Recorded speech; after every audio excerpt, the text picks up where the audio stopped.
అందరికీ నమస్కారం. మా ఈ కాలజ్ఞాన్ అకాడమీ ఛానల్కి స్వాగతం. ఈ రోజు మనం నేర్చుకోబోయే ప్రశ్న ఏమిటంటే, దానగుణం గల వ్యక్తుల వల్ల ఈ సమాజం మెరుగైన స్థితికి చేరుకుంటుంది. సమర్థించండి. ఈ ప్రశ్నని జూన్ 2017లో అడిగాడు. దీనికి జవాబు పాయింట్స్ రూపంలో సరళంగా, సులువైన పదాలతో ఎలా వ్రాయాలో చూద్దాము. ఈ ప్రశ్న దానశీలము అనే పాఠ్యాంశంలోనిది. దానశీలము అనే పాఠ్యాంశాన్ని పోతనగారు రచించారు. ఏ క్వెశ్చన్ కి అయినా జవాబు వ్రాసే ముందు, ఈ ప్రశ్న ఏ పాఠంలోనిది మరియు ఈ పాఠం రచయిత పేరు వ్రాయడము మర్చిపోకండి. ఇక జవాబు ఏమిటో చూద్దాం. ఈ రోజుల్లో సమాజానికి మంచి మనసున్న వ్యక్తుల అవసరం చాలా ఎక్కువగా ఉంది. అన్ని రంగాలలో అవినీతి, స్వార్థం ఎక్కువై సమాజం క్షీణిస్తోంది. ప్రతి ఒక్కరూ తన లాభం గురించే ఆలోచించడం వల్ల అభివృద్ధి ఆగిపోతోంది. ధనిక, పేద మధ్య భేదభావాలు పెరిగి సమాజంలో అసమానతలు పెరుగుతున్నాయి.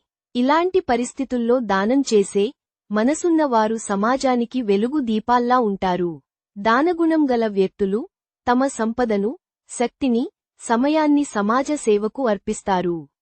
దానగుణం వారు పేదలకు సహాయం చేసి వారి జీవితాలను మెరుగుపరుస్తారు.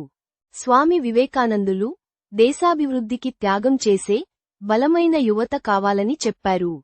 త్యాగం, దానం వంటి గుణాలు ఉన్నప్పుడే సమాజంలో శాంతి, సౌభ్రాతృత్వం పెరుగుతుంది. రామరాజ్యం లాంటి ఆదర్శ సమాజం నిర్మించాలంటే దానగుణం గల వ్యక్తులు తప్పనిసరిగా కావాలి. ఈ విధంగా పాయింట్ల మాదిరిగా సమాధానం వ్రాయండి. మీకు సబ్జెక్టు ప్రకారము మరియు టాపిక్ ప్రకారము క్రింద డిస్క్రిప్షన్లో మా కాలజ్ఞాన్ #ట్యాగ్లు ఇస్తున్నాము. వాటి ప్రకారం మీరు ఏ వీడియోలు చూడాలని అనుకుంటే ఆ వీడియోలు చూడవచ్చు. మా కాలజ్ఞాన్ అకాడమీలో మీకు ప్రతిదీ చాలా వివరంగా వివరించడం జరుగుతుంది. మేము శ్రీ కాలజ్ఞాన్ ప్లే స్కూల్ని ప్రారంభించాము. ప్రారంభోత్సవ కానుకగా ఫీజులో 50% డిస్కౌంట్ ఇస్తున్నాము. హయాత్నగర్లో మీకు తెలిసిన వారు ఎవరైనా ఉంటే మా స్కూల్ని రెఫర్ చేయవలసినదిగా ప్రార్థిస్తున్నాము. మీకు ఈ వీడియో నచ్చినట్లయితే మా ఈ ఛానల్ని లైక్ చేసి, సబ్స్క్రైబ్ చేసుకుని, ఇతరులకి షేర్ చేయగలరు. ధన్యవాదములు.